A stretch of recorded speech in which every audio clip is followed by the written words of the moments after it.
Shamaa hordoftoota qeddoo YouTube isiniin jechaa baga bara 2026tiin sin gahe. Barri bara badhaadhummaa, bara jaalalaa, bara tokkummaa, baratti waan gaarii argitan, baratti waan gaarii dhageessan, baratti isa yaaddanitti milkooftan, baratti heerumtan, baratti wal fuutan, baratti dhala godhattan, bara gammachuu, bara jaalalaa sinidhaaf haa ta'u sinin jechuun jaaladha.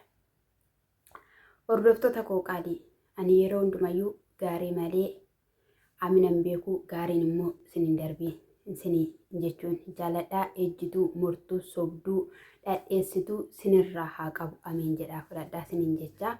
Anaafis immoo kan anaaf hawwaa sinin jedha. Barattee heerumtu garuu baranan heerumu mafan soba innaa har'aas jechuudha. Egaa ifaanii kaleessa irraa sinii dubbachuu jalqabeen ture TikTok irraan arge viidiyoo isaa garuu har'aa dhaggeeffadheetoo jira jechuudha. Baay'ee tokko simmeetaawii ta'ee baay'ee tokko humnaa ol haaree jechuudha kan jiru. Inni kunis nama baay'ee immoo kan aarsaa jiru Abbuush obboleessa Roottaa ni beektu jechuudha. Obboleessa Roobeelii Abiraan Fanaa walitti na araarsii. Abiraan Fanaa yoo ati walitti na araarsite ta'ee ani Abiraamidhaa fi mucaasaa Roottaa jalaa fuudhee dabarsee nan kennaaf jedhee Abeel Faana akka walii galan ni yaadattu jechuudha. Sun immoo nama hundumayyuu sochooseetoo jira. Ati eenyu jedheen jechuudha. Ati eenyu kan mucaa fuutee dabarsitee kennitu. Kaleessa waan gaarii waan hojjetu natti fakkaate. Ati dubbataa Roottaa hin turree har'ammoo maaltu dhufe? Har'ammoo maaltu ta'eetidha kanatti kana yaaduu dandeesse. Ishiin ji'a 9 garaatti baattee miixattee kan deesse ishiidha. Mucaan ishii faana ta'uu qaba. Biyyaa keessas baatu biyya keessas teessu. Maal si dhibeet maal si galcheeti? Maal isinii yoo seera qabattanii yoo yaada keessan jijjiirrattanii sammuun sin keessa jiraayii immaraattee jechaani ture jechuudha. Achinis immoo Abiraam maalidha yaannati taasisaa jirtu? Haadha manaa kee wajjin kaleessa gargar baatee innati ermeellaadhaanii ifa manaa gaafattu maalidha? Silaa Roottaa wajjinidhaan gargar baate yookiin immoo sila ishiin gargar si baafteef immoo maaliif kanati ishiidhaanii ifa magaafattu? Maal sila ta'eedhaafidha?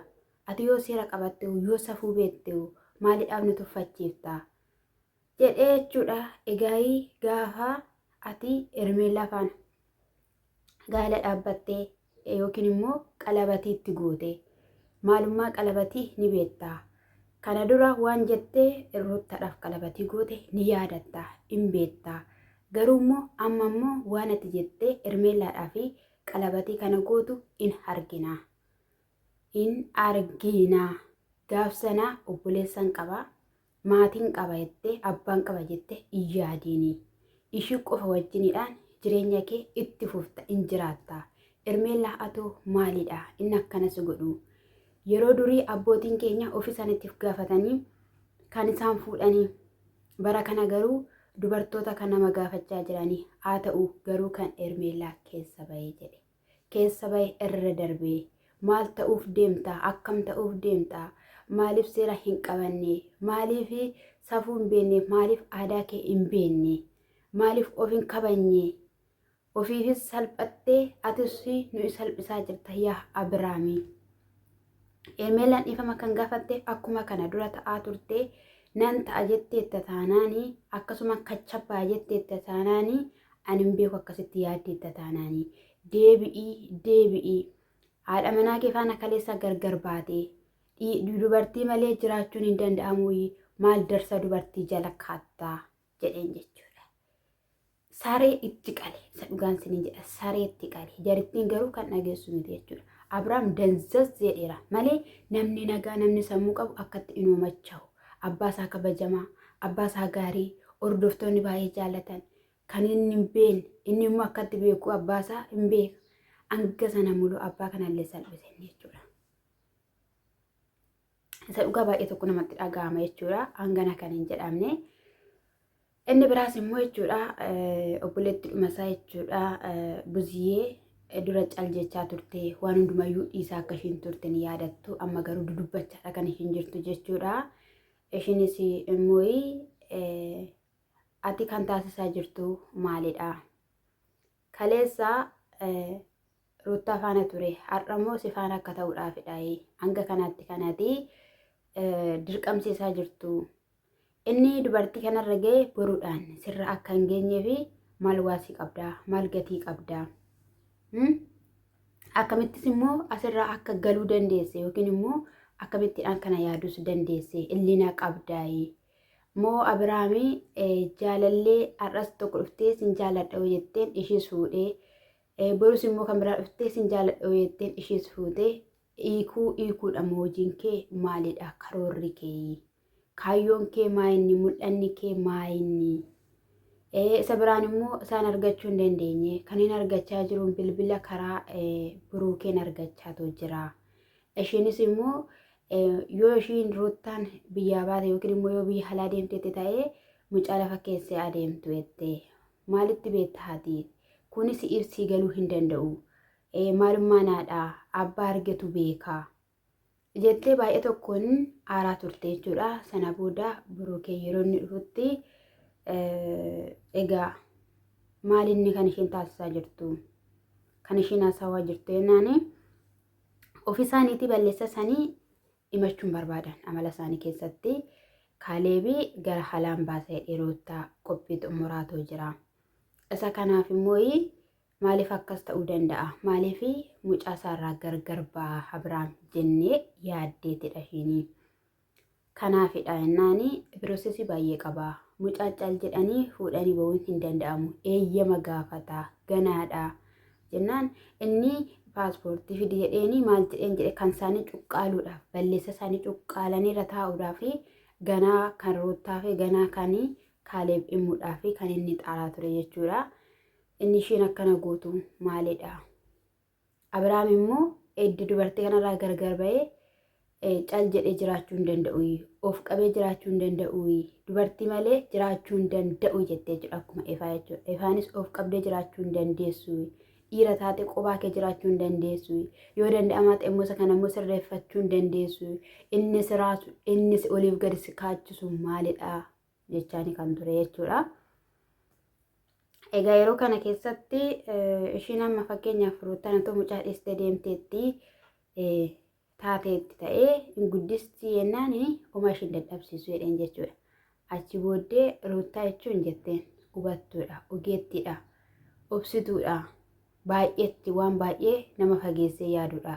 Ruuttaanii mucaan kan guddatu haadha wajjiniini. Yommuu ta'uu baate immoo abbaa wajjiniini. Otoo iddoo tokkotti waliin guddisanii garuu baay'ee gaariidha. Yoo ta'uu baate immoo haadharraa gargar ba'uu hin danda'u.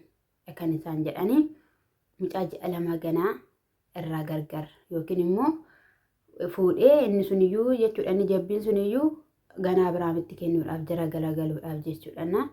Maal akka dhabe immoo hin beeknu immoo jechuudha Ruuttaa biraayii. Egaa haala sanaan ture jechuudha. Baay'ee tokko nama gaddisiisaa yeroo kanatti.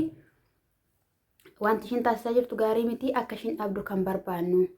Ani Abiraamidhaan iddoo kanatti miti kanan beeku. Abiraam jechuun nama qajeelaa, nama gargaaru, nama dhaga'u, kan guddate gaariidhaan guddate, gorfamee guddate.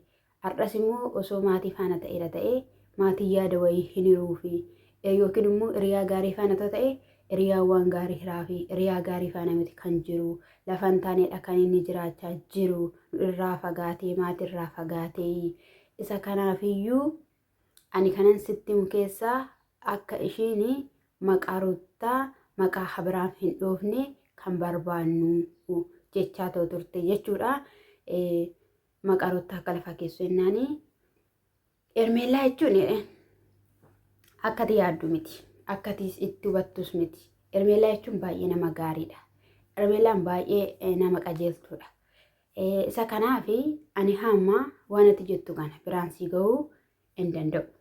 Biraan sii gahuudhaaf natti ulfaata. Akkas jette jechuun hin danda'u. Garuu immoo haala mijeessa. Haalli kunis haala isin lamaan itti wal argitanii waliin haasoftaniin si mijeessa. Har'as ta'u borus ta'u jedheenitu jira jechuudha. Egaa amma wal agarsiisa jechuudha. Maaliif akkuma kana duraa ifa faana Abeel wal agarsiisee wal argu jechuudha. Garuu wanta ishiin jettu wanta ishiin itti haasoftu jalqaba irratti walii galaniiti. Innis kan jechaan jiru Hermeellaa obboleessa keetidhaa fi wanta gaarii yookiin immoo bashannansiisuu kolfisiisuu kanarraatiin kanaaf hangar'aatti wanti Aminattiin geesse hin jirtu jennaan ilaa yeroo jaalala keessa jiran homaa tokkoyyuu miti. Jaalala keessadha waan ta'eef aladha waan ta'eef manatti hin galle waan ta'eef garuu immoo jireenyi kan jiraatamu dhaqanii gaafa gaa'elatti galan dhaqanii gaafa jireenyatti seenanii gaafa sana kan jiraatamuu danda'u. Har'a osoo hin taane dhaqanii ishiin jettee jechuudha. Haa ta'uyyuu malee jechuudha gaa'ii baay'ee tokko bakka simmeetaawwi taatee jirti jechuudha. Guutumaan guutuutti maatiin Abiraamii Hermeellaa ijaan arguun fedhan. Ijumaan arguu nuti ijumaan arguu ishii jibbinee ana ijumaan arguu ishii jibbisee jettee ishii sana jechaa yoo haasofte jechuudha. Maqaa Hermeellaa yoo dha'uun barbaadu jechuudha. Busiyyeen jechuudha. Akkattidhaan xireeffatamanii akkattidhaan bukkeetti qabamanii jireenyas akkamii jiraatama jiruus akkamii jiraatama. Siiras isa dhugaan siniin jedhe jechuun nama iddoon namaaf hin laanne yoo dhufteettillee ta'eet yaadamus gaa'ela Abiraam faana godhachuun yoommoo ta'eeyyuu jette simannaa hin qabdu jette kabaja hin qabdu nu biraa jette hin feenu nuti jette hin barbaannu nuti jette jechuudha. Ifaanis akkasuma kan jechaa ture jechuudha. Ati amma namadha ati amma maalidha jechaanii ture obboleessaan jechuudha. Bichaa jechuudha. Dubbiin jabaatte jechuudha. Ishii faanas hin ta'u haalumtillee Abiraamillee agarsiisaa jiru suutadha. Kaleessa viidiyoo kaleessa irratti argitaniittu. Ifaan immoo kan inni taasaa ture viidiyoo dheengadda ishiinii gaaffii jaalalaa gaafattedha jechuudha. Achirrattidha jechuudha kan inni dubbate jechuudha. Isaan garuu guyyaa kaleessa argitaniittu akkam akka ishiin ta'aa turte. Maal akka ishiin godhachaa turte. Jechuun akkamitti intalli namaa tokko intalli safuu beektu dhugumaan intalli safeeffata intalli gaa'ela feetu tokko akkamittiin akkana godhatti. Maaliif jennaan borumee gaalatti seenuuf jirti. Borumee gaalicha keessa jiraachuuf jirti. Waan baay'ee irraa qoxxabde jechuudha intalli namaa dhugaadhaan gaa'ela barbaaddu jechuudha. Maaliif kaameraan ala wajjin waan haasoftu danuusaa qabdi waan ta'eef. Hermeellaanii na hamanaa warri Hermeellaa waa jettanii nama habartaniyyuu jechuudha. Na hamanaa jala muraati. Hermeellaa fi Abiraam masoobii tokko irraa nyaatanii bara jireenya isaaniitti fufu jettanii yaadinaan kaleessas dubbadheera. Irra deddeebi'een isinitti hima jechuudha. Innaa isa kana isiniin jechuun jaaladhaa dhugee walirraa kaasaa jiru. Akkasumallee abbushee Roobeellee waan isaa anis hubachuu hin danda'u siifaan haasa'uu hin danda'udha jechaatu kan jiru. Inni Ruuttaa dhiisee gara Abiraamitti jechaatu jira. Maal akka karoorfatan namaaf hin galu maal akka kaayeffatanii bicha jechuudha. Ruuttaanis gowwaa akkanaas miti. Ruuttaa jechuun dhugaan siniin akkamittiin isinitti hima jechuun irraa mul'ata bakka eenyu akka taate jechuudha. Dubbiillee hin beektu jette Busiyyee. Hermeellaan dubbiillee hin beektu akkuma ishiin jette dubbattees hojjattees raawwattees dhiistees waan hundumatti Ruuttaan itti beekte. Ruuttaadhaan hin qixxaattu kun jechuudha. Inna Abiraam immoo ilaalaa yoo inni bineensaan hin nyaatamin. Ruuttaarraa gargar baheera taanaanii dhugaa jireenyuma hin qabu. Ruuttaan kan itti qabee gaafuma duraayyuu jechuudha kan itti qabee maalummaa isaaf dandeettii isaa hanga isaa bareetu itti qabee jechuudha. Gaa'ela kana itti kennee jechuudha Waaqayyo. Garuu isa inni itti kennee kan qabachuu dadhabe immoo mataasaa ofiisaa. Isiniin jechuun jaalladhana. Isa kanadha jechuudha har'a immoo yookiin immoo jechuudha maaliif jennaanii tokkoffaa maatii faana wal argaa jiranii maatii faana waliin haasa'aa jiranii. Kan inni Abiraam amma wajjin haasa'aa jiru Abeelii fi Biruukidha. Isaaniif falmaatoo jiru. falmaatoo jira gaafa isaan nafaana ta'ammaa nafaanan ta'in jechaanii too ture jechuudha ifaadhaan illee jechuudha anatu ati badi balleessitu sifaanan ta'u jechaaniidha kan inni ture ammallee jechuudha ruutaan gatii baay'ee siif hin baafne ruutaan gaafate akka barbaadde taatu teessee sineenne ruutaanii hangana kan hin jedhamne gatii siif hin kaffallee maaf dagatte san hundumayyuu jechaa ture jechuudha waan baay'ee ta'e dhugaa rabbi jechuudha gatte godhe hangana sedhamseenti fakkaate. Egaa wanti namni dubbatu hundumayyuu qabatamu sedhamuuf malee jechuudha ragatte godheetti itti dhugaa rabbii irra dhaabbate jechuudha yoo galee kanatu sagalcha jechuudha na inni ijoollee sana sadan faana bichaa deemaa jira waan ta'eef duuchaniiru goottotanii jechuudha akkuma jetteeyyuu akka fardaatti asiif achi namni isa uffata itti guyyee maannaate guziyyeen jechuudha isa kana isiniin jechuun jaalladhaa walumaan ilaalaa har'i guyyaa qalabaatii ta'uu danda'a isiniin jechuun jaalladhaa. Lammii koo qaalii kabajamoo sinan jaalladha maatii naa ta'anii jajjabeessaa sinin jedhaa guyyaa gaarii.